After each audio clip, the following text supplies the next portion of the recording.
The anatomy of a collapse of a big bank and the anatomy of a rescue from the federal government. Let's look at how we got here. First of all, what is SVB? It is the epicenter of tech startups, venture capital, Silicon Valley Bank. It is the 16th largest bank, or it was, in the United States. And this is really the oxygen for technology. The technology sector really goes through SVB. So a very important bank here. By the end of 2022, it had $175 billion in total deposits. And here is the anatomy of the bank run, right? This is how much money it had at the end of the year. Just on Thursday, there were $42 billion in withdrawals from depositors, right? So something happened here where people wanted to take their money out, and this bank unraveled here. So what happened? Why did they get there? Well, this is a company that for years took deposits in the good times when interest rates were very low, and it grew and grew and grew.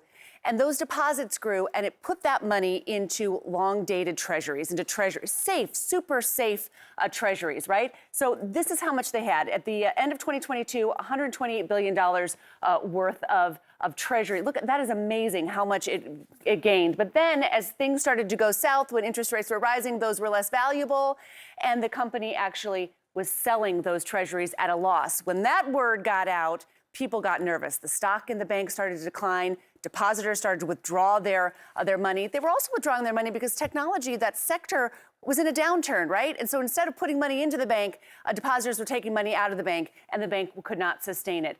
Come to the rescue, the United States government. The FDIC is going to insure up to $250,000 in normal times, and now you're going to have this facility so that above that level, everyone will be made whole. Not the bondholders and not the stockholders of the bank, we should point out, but the people who have their deposits in that bank. Also, Signature Bank. This is the other shoe to drop this weekend. This is a bank that specializes in services for law firms. It also got into big trouble. The government will also back the depositors there. So a really important weekend of developments. You guys, this could have been a very different morning if we didn't have the Treasury and the Fed working all weekend to try to make sure that folks were made whole. And I'll say, this is because interest rates rose so dramatically, something was going to break in the economy, right? And this is what broke, guys. Yeah, and that comes as the Fed chair is only warning that interest rates are going to continue to rise. Christine Romans, we'll wait to see what the markets say when they open. Thank you.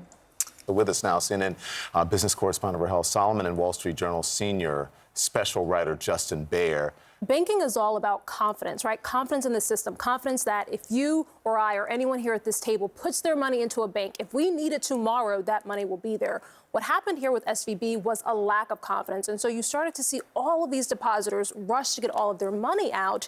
And that's what led to this panic. So what the Fed is trying to do and what regulators are trying to do here is to prevent that from happening again, right? Sort of insulate the risk here, insulate the contagion so that this doesn't spread beyond an SVB story. And that's why you saw officials. In layman's terms, this is an old-fashioned, is it an old-fashioned run on the bank is what Absolutely, happened? 100%. Yeah. And I mean, I spoke to a founder who had a lot of her money in this bank last night, and she said that, the tech community is very small. The VC founder community is very small. She said early last week, text messages were starting to go around. It became chatter. And as the days went on, screenshots were going around in terms of, hey, my investor said, pull your money. And so it really did lead to a high-tech problem in terms of tech, but really leading to an old-fashioned bank run.